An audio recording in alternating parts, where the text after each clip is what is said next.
Bismillahirrahmanirrahim. Assalamualaikum warahmatullahi wabarakatuh. Waalaikumsalam. Yang terhormat Kepala SMP Negeri 1 Karangreja yang saat ini diwakilkan oleh Ibu Ketua Komunitas Belajar SMP Negeri 1 Karangreja, Ibu Margi Istiana SPD. Yang kami hormati Bapak Ibu Guru hebat SMP Negeri 1 Karangreja. Alhamdulillah puji syukur kehadirat Allah Subhanahu wa taala karena atas rahmatnya kita diberikan nikmat sehat dan sempat sehingga dapat berkumpul dan melaksanakan kegiatan komunitas belajar pada hari Rabu 21 Agustus 2024 dalam keadaan sehat tanpa kurang suatu apapun. Sholawat serta salam kita haturkan kepada junjungan kita Nabi Muhammad SAW yang selalu kita nantikan syafaatnya di yaumil qiyamah. Amin. Sebelumnya saya ucapkan kepada Bapak Ibu Guru SMP Negeri 1 Karangreja yang sudah mensupport dan memfasilitasi kegiatan CGP saya melalui komunitas belajar hari ini. Pada kegiatan Kombes kali ini akan kami lakukan diseminasi budaya positif yang akan diisi oleh saya sendiri, yang mana diseminasi budaya positif ini merupakan rangkaian dari program pendidikan guru penggerak angkatan 11 yang harus dilaksanakan sebagai bentuk aksi nyata dalam modul 1.4. Bapak Ibu, sebelum kegiatan diseminasi budaya positif kita mulai, adapun susunan kegiatan pada hari ini yang pertama adalah pembukaan, yang kedua menyanyikan lagu Indonesia Raya, dan yang kedua menyanyikan lagu Mars Pensaka, yang keempat sambutan kepala sekolah yang diwakili oleh Ibu Ketua Kombes, kemudian yang selanjutnya ada kegiatan inti melalui pemaparan budaya positif dan yang terakhir adalah penutup. Baik, agar kegiatan hari ini dapat berjalan lancar dan dapat bermanfaat bagi kita semua, marilah kita buka kegiatan hari ini dengan bacaan basmalah bersama. Terima kasih. Acara kedua yaitu menyanyikan lagu Indonesia Raya yang akan dipimpin oleh Ibu Krisminarti SPD. Kepada beliau Ibu Krisminarti disilakan. Bapak Ibu dimohon berdiri.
Beriman kami berbudaya, kami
Memastikan saran yaitu sambutan yang akan disampaikan oleh Ibu Ketua Komunitas Belajar SMP Negeri 1 Toraja kepada Ibu Mati Istiara.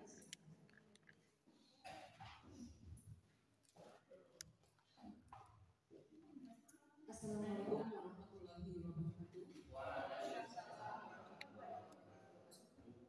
Selamat siang, salam sejahtera bagi kita semua. Saya mewakili Ibu Kepala Sekolah yang berada di SMP 3. Yang terhormat Bapak Ibu Guru SMP Negeri 1 Toraja. Alhamdulillah puji syukur kehadirat Allah Subhanahu wa taala yang telah melimpahkan rahmat dan hidayahnya sehingga kita dapat mengikuti kegiatan kongres dalam keadaan sehat dan bahagia. Tak lupa sholawat serta salam kita haturkan kepada junjungan kita Nabi Muhammad SAW yang kita nantikan syafaatnya di akhir nanti. Bapak Ibu yang berbahagia, kegiatan kongres hari ini akan diisi dengan desiminasi disiplin positif dari Bu Dwi Wardani Nuraini SPD. Yang kita tahu bahwa manfaat dari kongres yaitu diskusi untuk memecahkan masalah di dalam kelas, kemudian menemukan inspirasi baru untuk pembelajaran di kelas, meningkatkan kompetensi diri, saling berbagi ilmu atau pengetahuan, dalam hal ini praktek baik, kemudian melatih berkomunikasi dan bersosialisasi. Seperti saya sendiri sekarang ini lagi berlatih untuk berkomunikasi dengan Bapak Ibu Guru karena terpaksa menjadi ketua kongres. Kemudian memfasilitasi teman-teman untuk mempraktikkan aksi nyata seperti yang nanti akan disampaikan oleh Bu Dani, yaitu mempraktikkan aksi nyatanya dalam kegiatan CGP yang sangat diperlukan untuk beliau nanti diunggah di dalam tugasnya. Itu saja, semoga nanti kita mendapatkan pengetahuan yang lebih tentang disiplin positif. Walaupun kita sudah tahu tentang disiplin positif, tapi nanti akan ditambah lagi oleh Bu Dani. Jadinya kita akan tambah pengetahuan, tambah mengenal tentang disiplin positif itu sendiri. Itu saja yang dapat saya sampaikan. Mari kita ikuti dengan seksama biar apa yang nanti disampaikan dapat dicatat dengan baik. Kurang lebihnya saya mohon maaf. Assalamualaikum warahmatullahi wabarakatuh. Akan disampaikan oleh saya sendiri terkait desiminasi budaya positif. Gimana Pak?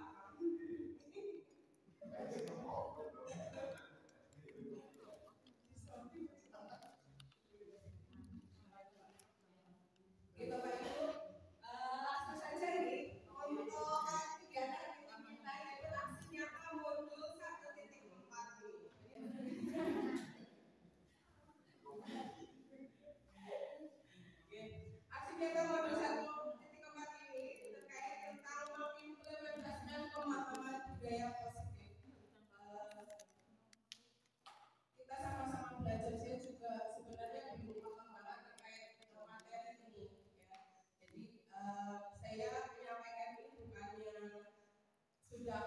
caranya bagaimana, tapi saya sedang belajar untuk bagaimana bisa meresapi budaya positif ini agar saya bisa lebih baik lagi seperti itu, ya Bapak Ibu.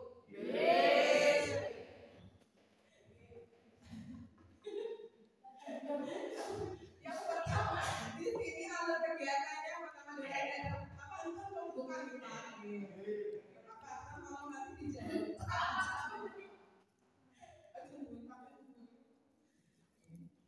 Untuk bantu membukanya di sini yang pertama ada pergi ke pasar membeli bunga. Bunga di tangan baru dan wangi. Mari kita mulai desiminasi bersama membawa budaya positif ke hati dan diri.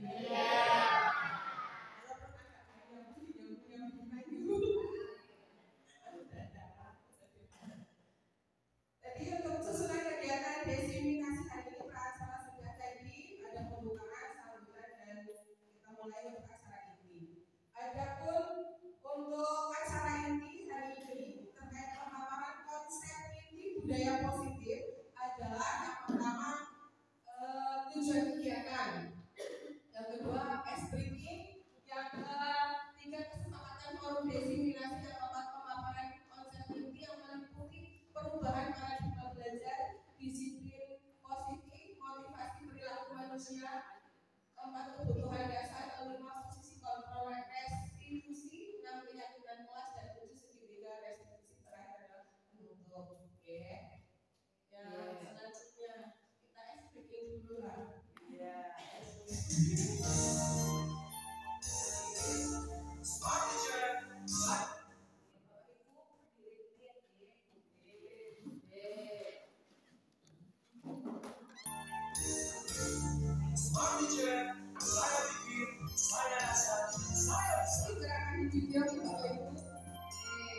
Tangan ke atas menggapai bintang, tangan ke samping burung yang terbang, tangan ke depan ikan berenang, duduk yang pagi siap berdoa.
Dan sahabat guru kreatif Indonesia, selamat belajar ya.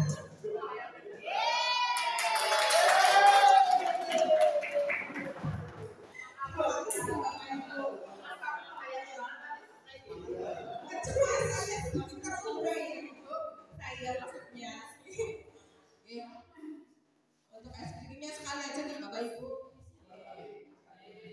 Nah, untuk selanjutnya kesepakatan forum desiminasi. Di sini sebelum kita mulai ke pemaparannya materi terkait konsep inti budaya positif, di sini ada kesepakatan forum desiminasinya. Nah, di sini contohkan satu, menghargai siapapun. Untuk yang kedua mungkin Bapak Ibu mau menambahkan terkait kesepakatan forum desiminasinya.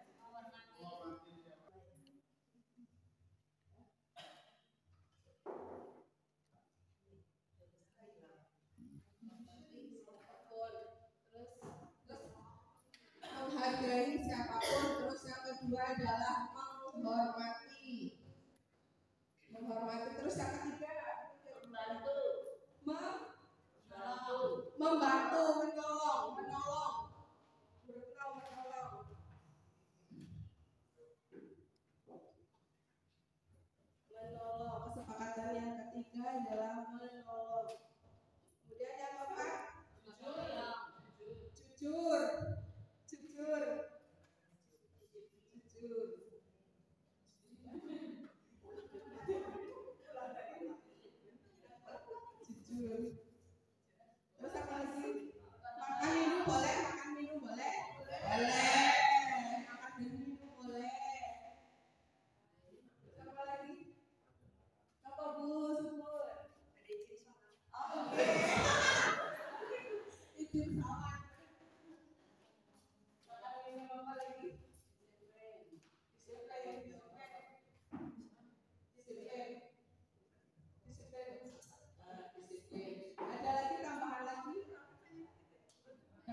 bertanggung jawab. Cukup ya, 7. Karena kesepakatan salah satunya jangan kepanjangan nanti jadinya bukan kesepakatan seperti dari peraturan. Itu kesepakatan forum diskriminasi hari ini ada 7 Bapak Ibu. Menghargai siapapun, kemudian menghormati, menolong, jujur, makan dan minum boleh, disiplin, bertanggung jawab. Terus masuk ke konsep yang pertama dari inti konsep budaya positif yang pertama adalah perubahan paradigma belajar. Apa sih paradigma belajar itu? Coba Pak Fakro dibaca. Saya belajar, Bu. Tinggal baca.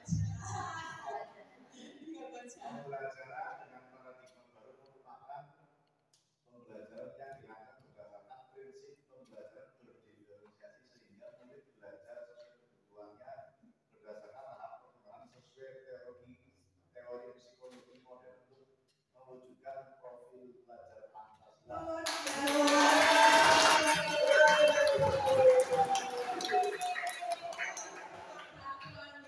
Jadi merupakan paradigma belajar pembelajaran dan paradigma baru merupakan pembelajaran yang dirancang berdasarkan prinsip pembelajaran berdifferensiasi, di mana murid belajar sesuai kebutuhannya berdasarkan tahap perkembangan sesuai teori psikologi modern untuk mewujudkan profil belajar bahasa Indonesia. Ada berapa sih dimensi dari P3 itu Pak Akif?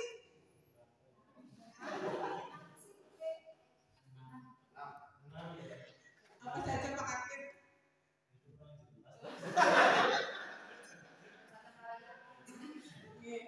Yang pertama ada beriman, kemudian yang kedua berkebinekaan global, yang ketiga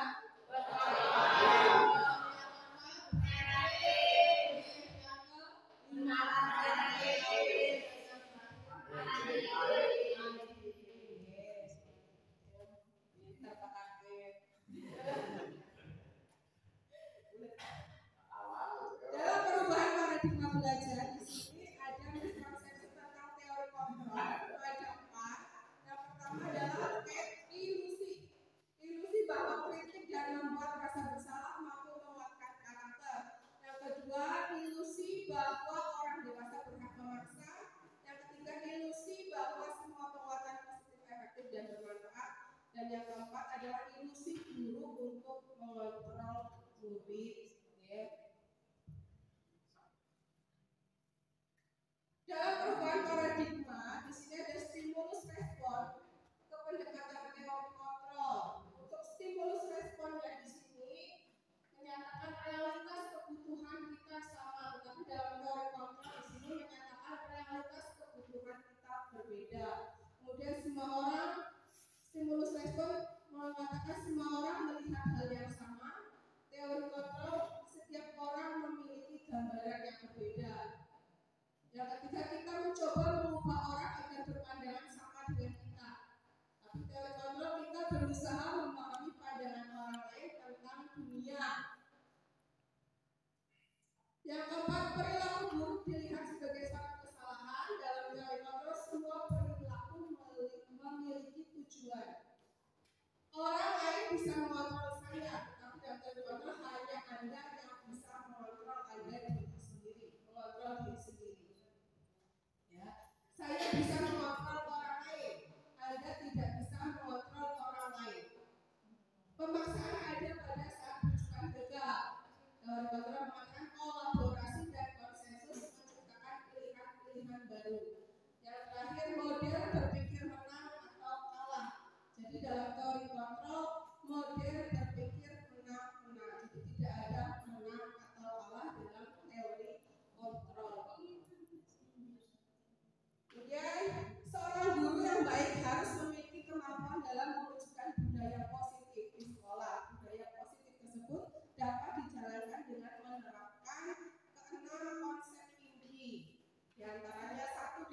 positif. Kedua, memahami motivasi perilaku manusia. Ketiga, memahami kebutuhan dasar. Keempat, posisi kontrol restitusi. Kelima, keyakinan kelas. Dan yang terakhir adalah segitiga restitusi.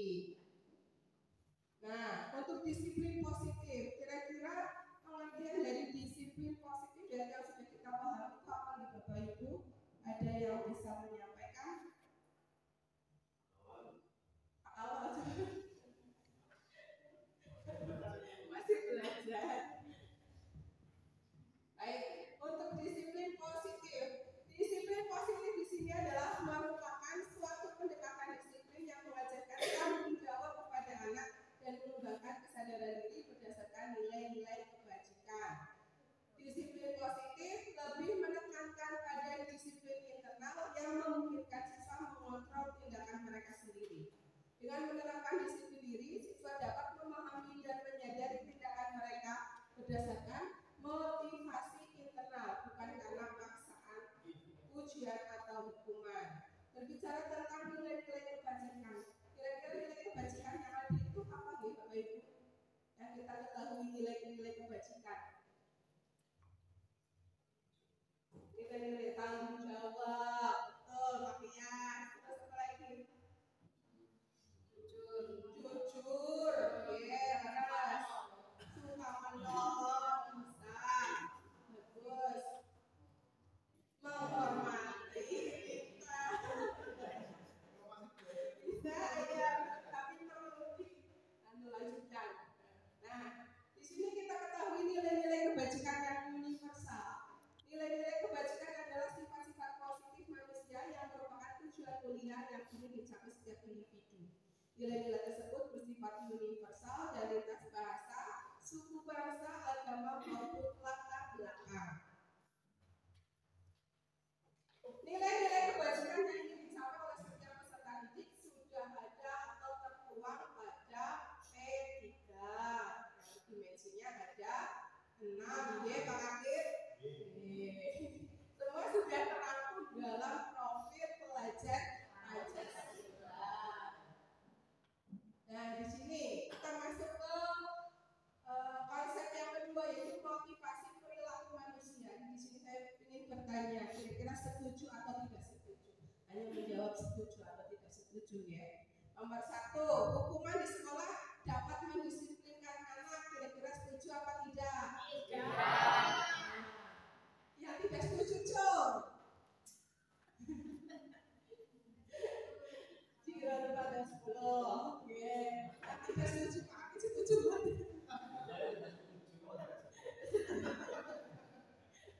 Yang kedua, pemberian hukuman dengan hal positif seperti membaca atau membersihkan halaman sekolah dapat meningkatkan disiplin anak. Setuju. Ada yang ragu-ragu, yang ragu-ragu berapa? Setuju semua ya. Yang ketiga, memberi penghargaan dapat meningkatkan motivasi belajar anak. Setuju. Ada kaidah. Yang tidak setuju. Oh, setuju semuanya. 4, membuat anak merasa bersalah memberi dampak lebih ringan dibanding menghukum. Setuju semuanya, Dek. Nah, dari pernyataan tersebut kita akan tahu kira-kira yang tepat yang seperti apa. Ya. Dalam motivasi perilaku manusia di sini ada 3. Yang pertama, menghindari ketidaknyamanan atau hukuman. Yang kedua, mendapatkan imbalan penghargaan dari orang lain. Yang ketiga, menjadi diri mereka yang diinginkan dengan menghargai diri sendiri sesuai nilai-nilai yang mereka percaya. Dan ketiga tersebut masih dibagi lagi, ada motivasi eksternal dan motivasi internal. Yang termasuk dalam motivasi eksternal di sini ada 2, menghindari ketidaknyamanan hukuman dan mendapatkan imbalan atau penghargaan dari orang lain. Itu masih dalam motivasi eksternal. Kemudian motivasi internal menjadi diri mereka yang diinginkan dengan menghargai diri sendiri sesuai nilai-nilai yang mereka percaya. Dalam menerapkan motivasi perilaku manusia, kita sebagai guru menyadari pentingnya memahami peran hukuman dan penghargaan.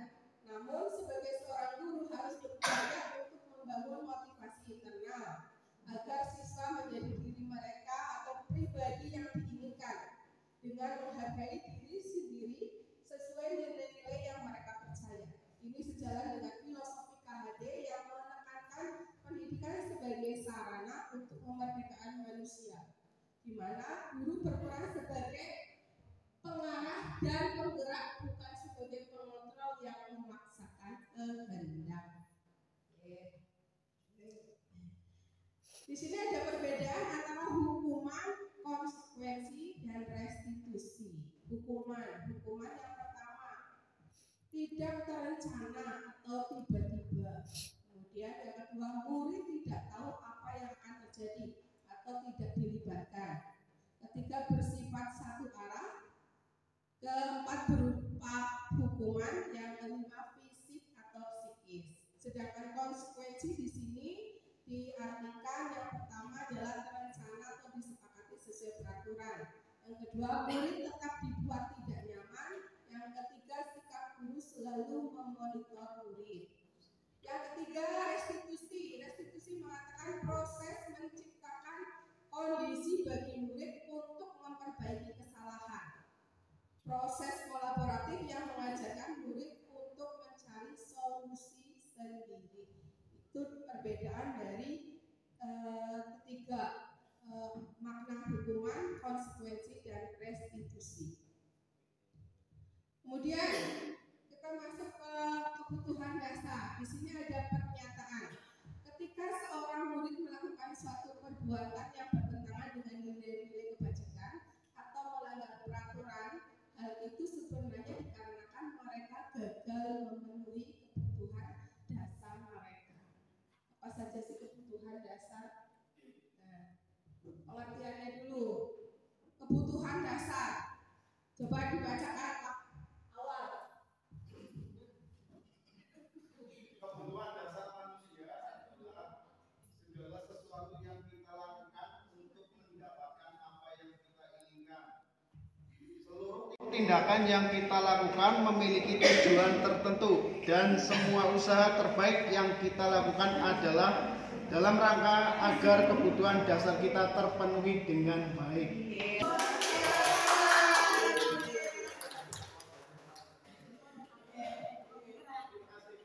Terima kasih Pak Awal. Ini sangat tegas nih. Kebutuhan dasar segala sesuatu yang kita lakukan untuk mendapatkan apa yang kita inginkan. Seluruh tindakan yang kita lakukan memiliki tujuan tertentu dan semua usaha terbaik yang kita lakukan adalah dalam rangka agar kebutuhan dasar kita terpenuhi dengan baik. Kemudian untuk di sini ada 5 jenis kebutuhan dasar manusia. Yang pertama, bertahan hidup, kasih sayang dan rasa diterima, kebebasan, kesenangan, dan penguasaan. Kalau bertahan hidup dicontohkan adalah kebutuhan makanan, pakaian, tempat tinggal, keamanan, dan kesehatan. Kasih sayang dicontohkan rasa diterima, dipedulikan, berbagi, kerjasama, menjadi bagian dalam kelompok. Itu kasih sayang. Kebebasan dicontohkan adalah perbuatan mandiri, memiliki pilihan, mencoba hal baru, mampu mengendalikan arah dirinya. Kesenangan, bermain, humor, antusiasme, dan tertawa. Penguasaan dicontohkan harga diri, keinginan untuk dianggap, memimpin, berprestasi, diakui, dan didengar. Itu 5 dari kebutuhan dasar manusia yang setiap individu pasti memilikinya.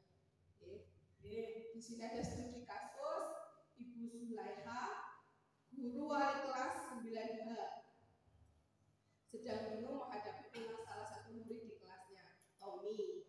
Beberapa anak telah mengeluhkan Tommy yang seringkali meminta bekal makan siang mereka dengan paksa. Jika Anda menghadapi situasi seperti Ibu Sulaiha, apa yang akan Anda lakukan menurut Anda? Kira-kira apa alasan Tommy ini bukan Doni? Saya salah ketik. Kira-kira apa alasan Tommy melakukan hal itu? Kira-kira apa alasannya? Iya. Alasan kenapa?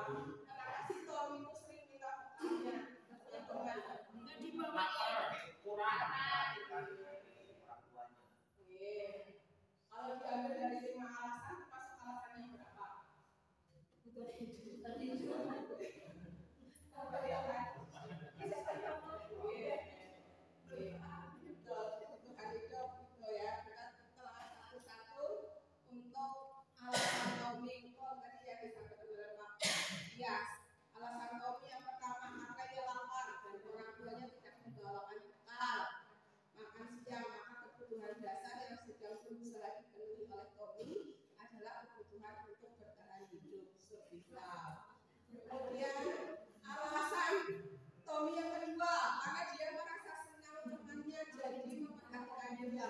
Jadi alasannya dia minta bekal karena dia caper ya, ingin diperhatikan. Ketika temannya melaporkan tindakannya itu pada gurunya dan gurunya memberitahu orang tuanya sehingga orang tuanya jadi memperhatikan dia. Maka kebutuhan dasar yang sedang dipenuhi Tommy adalah kebutuhan akan kasih sayang dan rasa terima. Kemudian alasan yang ketiga, alasannya karena temannya jadi takut dengan dia dan menuruti keinginannya. Maka sebetulnya Tommy sedang berusaha memenuhi kebutuhan dasarnya akan kekuasaan. Ya. Kemudian alasan yang keempat, Tommy di sini dicontohkan karena dia merasa bosan. Jadi dengan bekal makanan yang dibawakan ibunya dari rumah, karena ibunya selalu membawakan bekal yang sama, oleh karena itu dia ingin mencoba makanan teman-temannya yang beraneka ragam. Maka Tommy sedang berusaha memenuhi kebutuhannya akan kebebasan, mencicipi.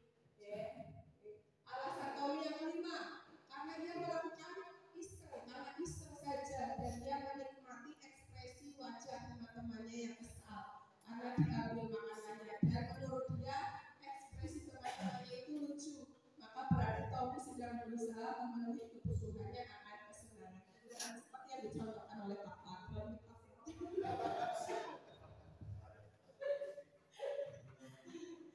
saja yang alasan Tommy yang kelima yaitu kesenangan. Suka melihat ekspresi wajahnya.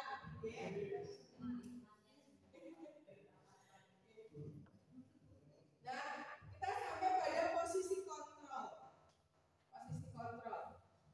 Dalam posisi kontrol di sini ada 5 posisi kontrol guru. Yang pertama penghukum, pembuat rasa bersalah, ketiga teman, pemantau, dan manajer. Posisi kontrol yang harus dimiliki oleh guru di sini adalah sebaiknya dalam posisi manajer. Kenapa manajer? Adalah posisi di mana guru berbuat sesuatu bersama dengan murid, mempersilahkan murid, mempertanggungjawabkan perilakunya, mendukung murid agar dapat menemukan solusi atas permasalahannya sendiri.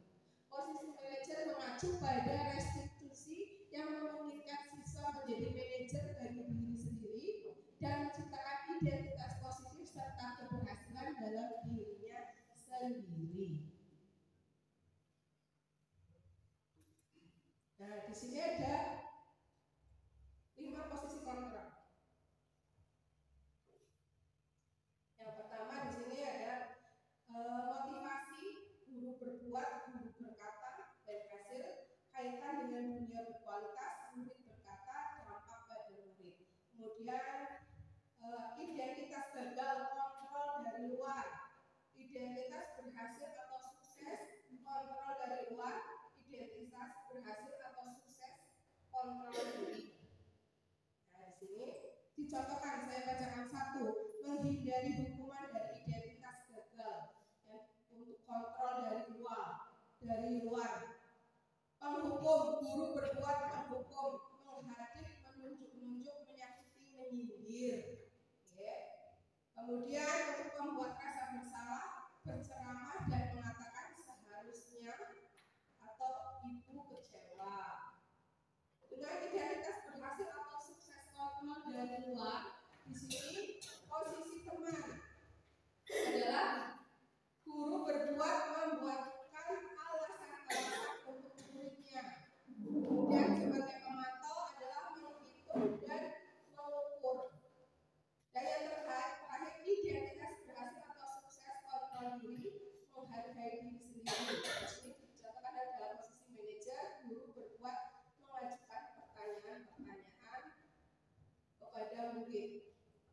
dengan tujuan murid bisa bisa dalam diri, oke? Nah ini nanti bisa dipelajari dilanjut.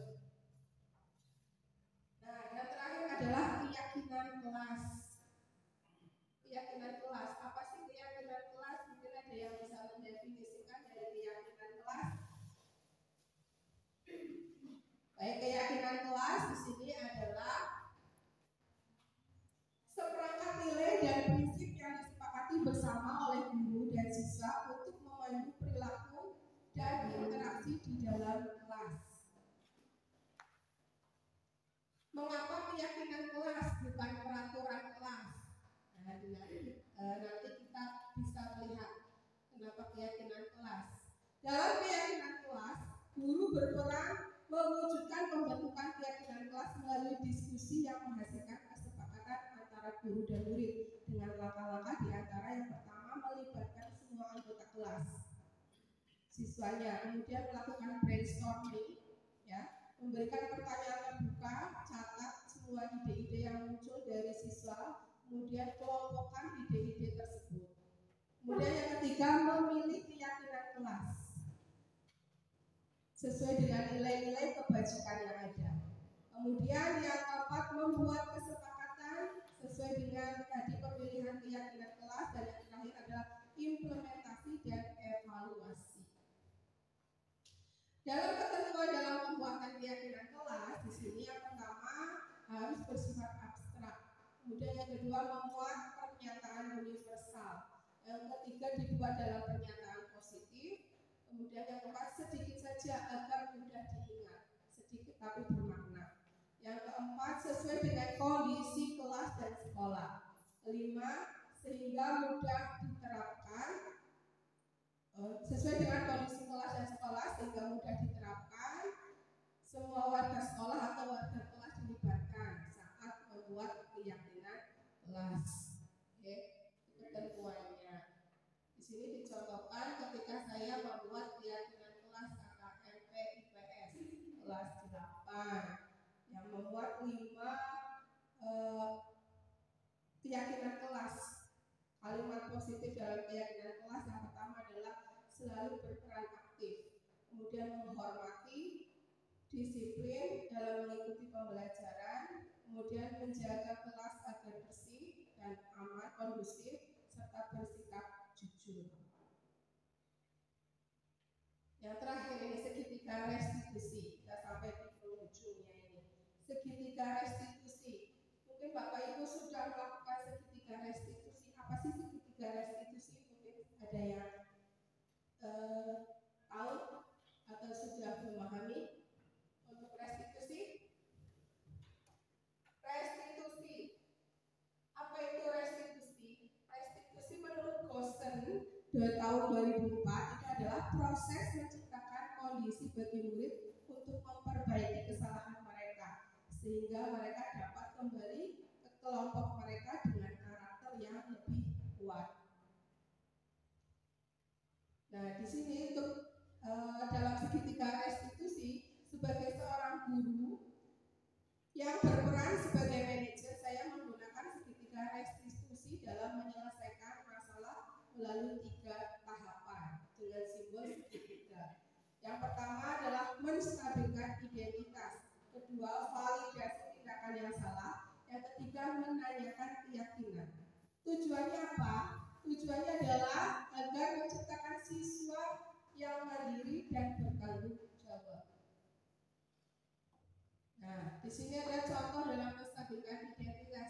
Kemarin juga saya membuat video untuk tugas terkait tentang restitusi yang berjudul kasus tidak membawa buku paket setiap pelajaran. Di sini arti dari menstabilkan identitas adalah dilakukan berdasarkan prinsip bahwa membuat kesalahan adalah bagian dari proses pembelajaran yang nantinya akan menggeser identitas gagal ke arah identitas yang sukses. Yang kedua, menstabilkan identitas diantaranya bisa mengatakan berbuat salah itu hal yang manusiawi. Tidak ada manusia yang sempurna. Kita pasti bisa menyelesaikan masalah ini. Bapak Ibu tidak siapa yang benar, siapa yang salah. Bapak Ibu lebih tertarik untuk menyelesaikan masalah. Kalau kamu menyalahkan dirimu sendiri terus menerus, apakah kamu bersikap baik pada dirimu sendiri? Itu adalah kalimat-kalimat yang diartikan bisa menstabilkan identitas dari siswa yang melakukan pelanggaran. Kemudian validasi tindakan yang salah. Validasi tindakan yang salah dilakukan berdasarkan prinsip bahwa setiap perilaku berupaya memenuhi suatu kebutuhan tertentu, sehingga guru atau orang tua akan bergeser dari pemikiran stimulus respon menjadi proaktif, serta akan mengenali dan mengakui kebutuhan murid atau anak. Kalimatnya apa yang disampaikan ke siswa dalam validasi tindakan yang salah? Yang pertama, kamu pasti punya alasan mengapa melakukannya. Apa yang penting bagi kamu? Kemudian yang ketiga, kamu boleh tetap berusaha menjaga sikap itu, tapi tambahkan sikap yang lain yang baru. Maukah kamu belajar cara lain untuk mendapat yang kamu butuhkan tanpa harus berkumpul? Kemudian yang ketiga yaitu menanyakan keyakinan. Menanyakan keyakinan dilakukan dengan memberi pertanyaan-pertanyaan bermakna kepada murid atau anak untuk memunculkan motivasi secara implisit sehingga mampu mengaitkan keyakinannya dengan tindakan yang salah. Kalimatnya dalam menanyakan keyakinan ke siswa yang pertama, apa nilai yang kita percaya di sekolah kita? Kedua, nilai-nilai apa yang telah kita sepakati? Kelas yang ideal itu seperti apa sih? Yang keempat, kamu ingin jadi anak seperti apa? Dan terakhir, apa yang kamu rasakan ketika kamu melakukan itu? Kamu menjadi orang yang seperti apa? Oke, baik Bapak Ibu, di sini saya contohkan terkait dengan penerapan segitiga restitusi terkait pelanggaran sering tidak membawa buku pelajaran ke sekolah. Kita simak videonya bersama ini.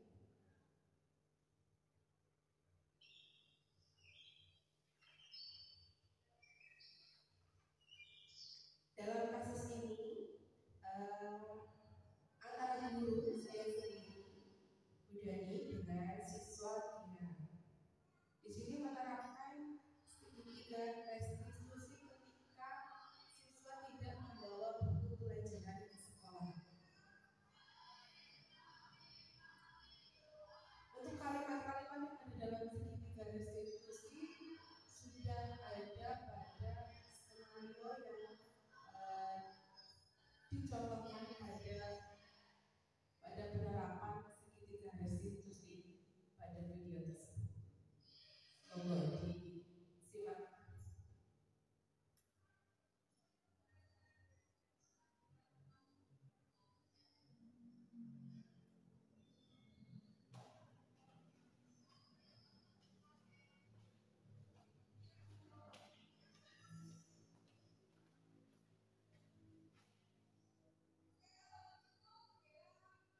bagaimana perasaanmu di kelas saat kita menggunakan buku tersebut.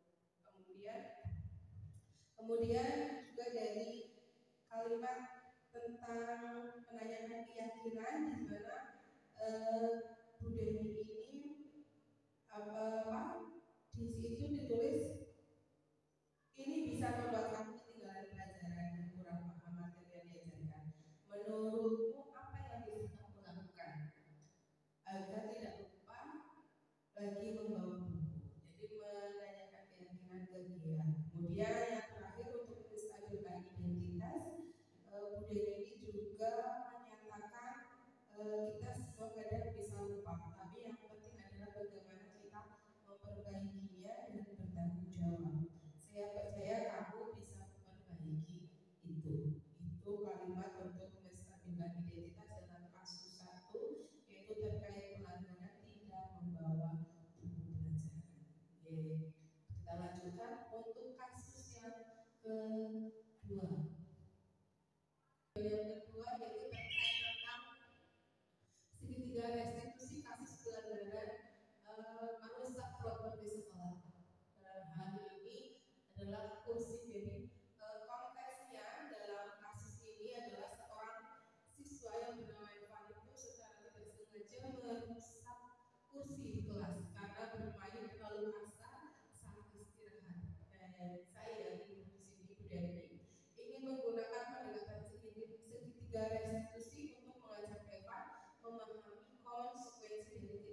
kursi. Di situ Bu Dani sebagai guru, langkah pertama yang dilakukan saat melihat siswanya bermain kursi dan rusak di situ adalah menghampiri dan kemudian mengajaknya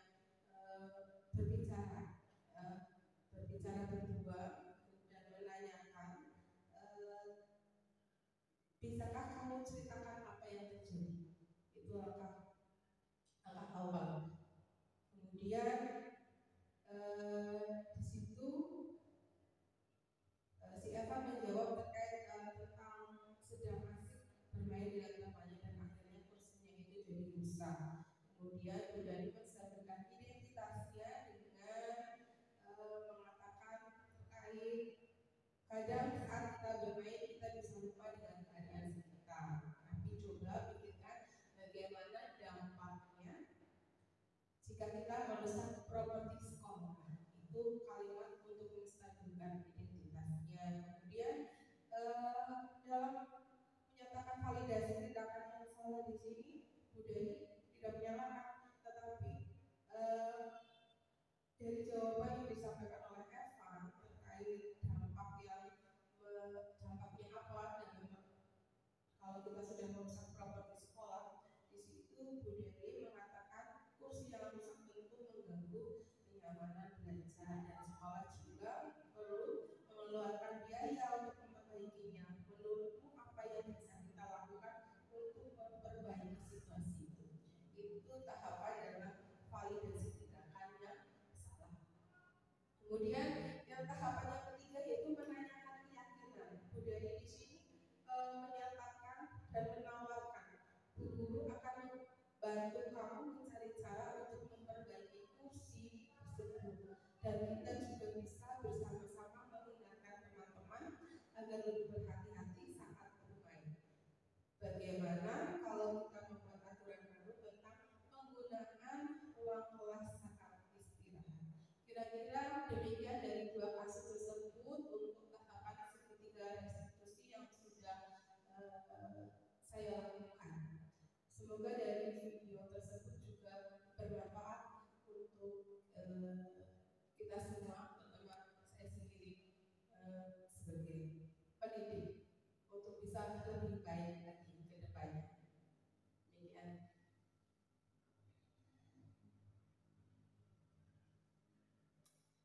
Nah, kesimpulan, kita sampai pada kesimpulan di Bapak Ibu.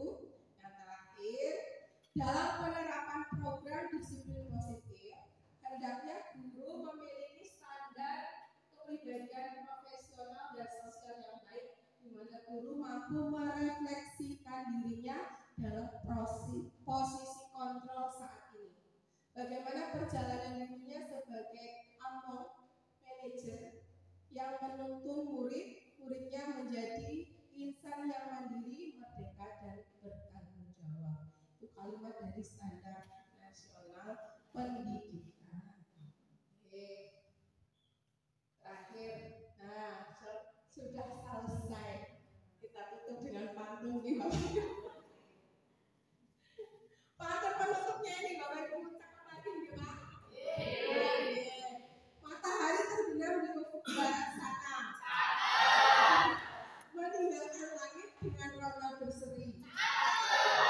Semoga budaya positif tumbuh di mana-mana, menjadi cahaya bagi kita sehari-hari. Terima kasih. Assalamualaikum warahmatullahi wabarakatuh.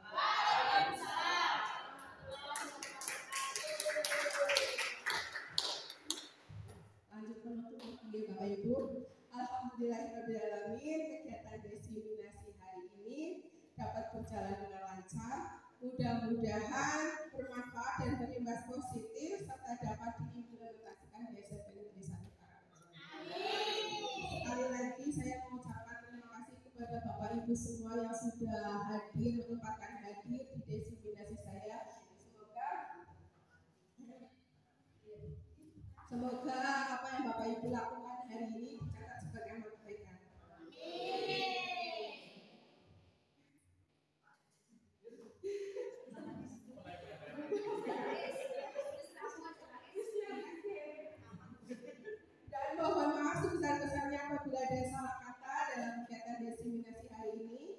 Sebagai penutup, mari kita ucapkan hamdalah bersama. Akhir kata, wabillahi taufiq wal hidayah. Wassalamualaikum warahmatullahi wabarakatuh.